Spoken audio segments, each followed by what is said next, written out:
പ്രഖ്യാപനം തലശ്ശേരി അപേക്ഷകർ വലയുന്നു. പാസ്പോർട്ട് ആവശ്യത്തിനായി ഇവിടെ എത്തുന്നവർക്ക് പ്രാഥമിക ആവശ്യം നിറവേറ്റാനുള്ള സൗകര്യങ്ങളോ ഇരിപ്പിടങ്ങളോ ഇല്ല. പാർക്കിംഗ് സൗകര്യമില്ലാത്തത് ഈ റൂട്ടിൽ ഗതാഗത കുരുക്കിനും കാരണമാവുന്നു. കണ്ണൂർ, കാസർഗോഡ് ജില്ലകളിലെ അപേക്ഷകരുടെ സൗകര്യാർത്ഥമാണ് കണ്ണൂർ പടന്നപ്പാലത്ത് പാസ്പോർട്ട് സേവാ കേന്ദ്രം ആരംഭിച്ചത്. പ്രവർത്തനം തുടങ്ങി ഒരു മാസത്തിനിടയിൽ അടിസ്ഥാന സൗകര്യമില്ലാത്തതിനാൽ സേവാ കേന്ദ്രത്തിൽ എത്തുന്നവർ ബുദ്ധിമുട്ടുകയാണ്.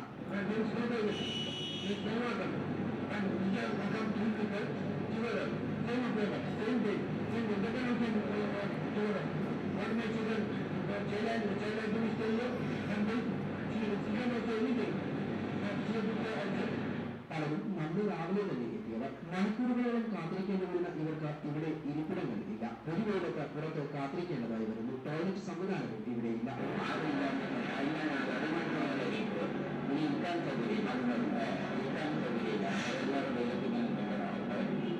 കോഴിക്കോട് പാസ്പോർട്ട് ഓഫീസിലേക്ക് സംവിധാനങ്ങൾ ഇവിടെ ഇല്ലെന്നും പരാതിയുണ്ട്. ഹജ്ജ് കർമ്മത്തിനായി പോകുന്നതിന് പാസ്പോർട്ടിന് എത്തുന്ന വൃദ്ധർ അനുഭവിക്കുന്നത് തീരാ യാതനയാണ്. പലരും പ്രാഥമിക ആവശ്യത്തിന് നഗരത്തിലെ ഹോട്ടലുകളിലും സമീപ വീടുകളിലുമാണ് ആശ്രയിക്കുന്നത്.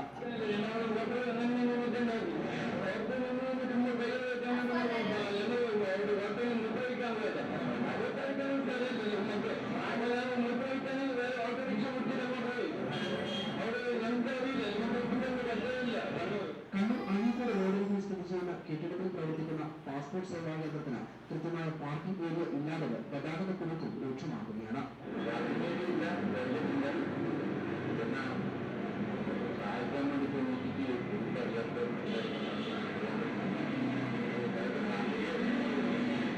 സമീപത്തെ സവിത ഫിലിം സിറ്റിയിൽ പടം കഴിഞ്ഞാൽ ഇവിടെ മണിക്കൂറുകളോളം ഗതാഗത തടസ്സമാണ് ഉണ്ടാകുന്നത്. കണ്ണൂരിൽ പാസ്പോർട്ട് സേവാ കേന്ദ്രം പ്രവർത്തിക്കാൻ തുടങ്ങിയതോടെ കോഴിക്കോട് വരെയുള്ള യാത്ര ഒഴിവാക്കാമെന്നും മറ്റ് സൗകര്യങ്ങളും പ്രതീക്ഷിച്ചിരുന്ന ജനങ്ങൾ ഇന്ന് കൂടുതൽ വലയുകയാണ്.